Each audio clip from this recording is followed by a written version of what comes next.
Without getting into the silly notion that a student cannot succeed in life without a college degree, let's have a look at the fears and concerns regarding post-secondary education. There are actually two main concerns at this point in the education of your child. The first is how you can direct them towards their futures, and the second is how to prepare them for that future.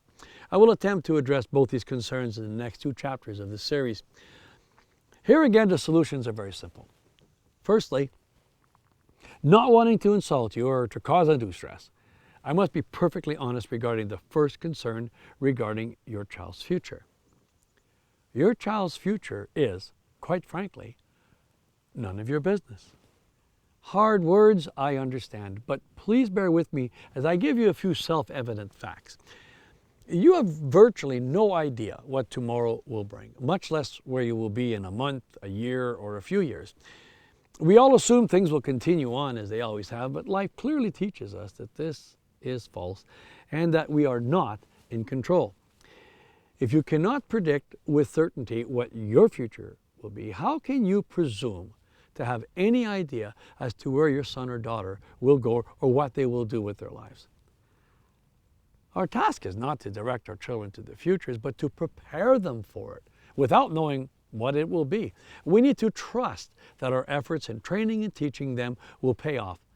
And it almost always does. Indeed, if we have allowed our children to be comfortable in their own skins, we also need to encourage them to determine their own pathways. It's difficult, but it's doable. Our job as parents is to make sure that they have a good foundation upon which to build their lives, starting with that important spiritual foundation of faith in God. If we have led our children to know God, they are in the care of the only one who can possibly know the future. Not only that, but He is the only one who truly knows, understands, and cares for the child that He created. Our very best efforts at parenting cannot even come close to what God knows and does. Seriously, is there a better manner to direct our children than to demonstrate a faith in God's ability to care for them in every way, including what place they will occupy in the future? Understanding this is of critical importance for both the student and the parents.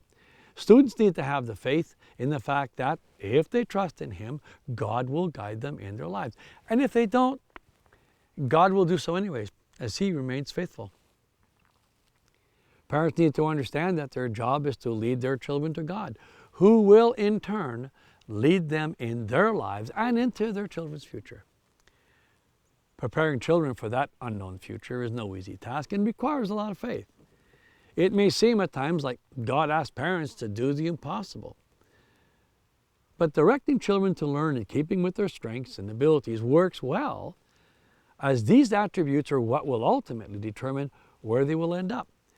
Besides, we have all heard that what is impossible for man is not so for God. One of the most damaging lies fed to students by the school industry is that they can be anything they want to be. This is only true when taken in the context of what the child is good at.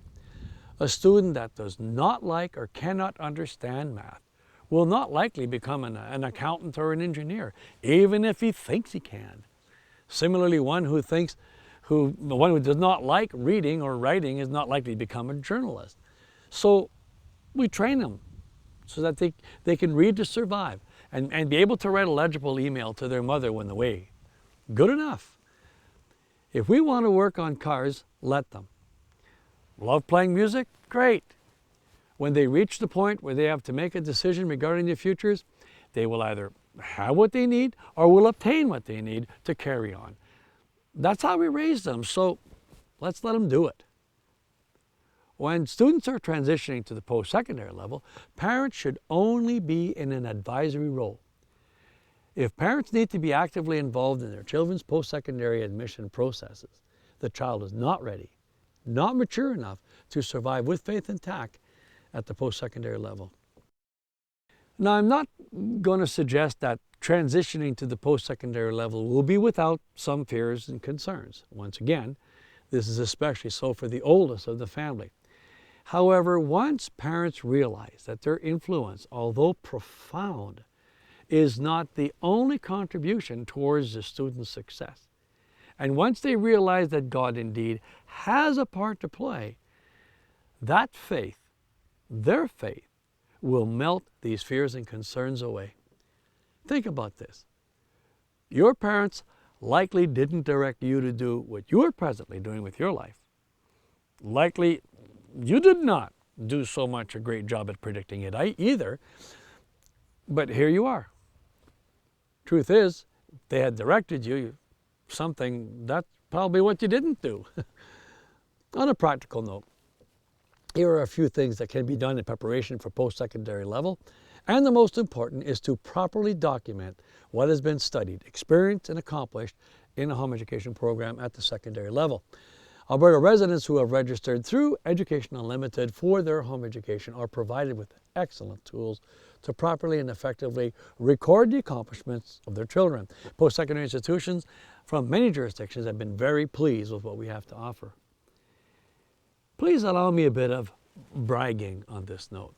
I've been called Canada's foremost authority on the post-secondary admission of unaccredited home-educated students.